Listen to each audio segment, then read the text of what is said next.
பசு என்ன தரும்? பால் தரும். வானத்தின் நிறம் என்ன? வானின் நிறம் நீலம். பூனை எதை பிடிக்கும்? எலிய பிடிக்கும்.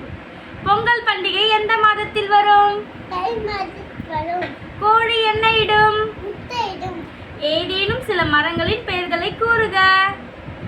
ஆலமரம், அழகு மரம், மேற்கு மரம், தென்னை மரம், புளிய மரம்.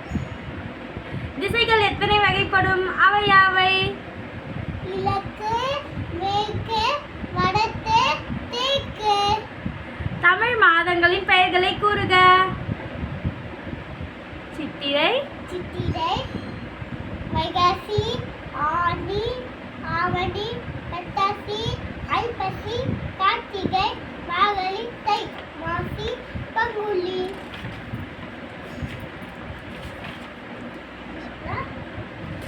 லைக் பண்ணுங்க.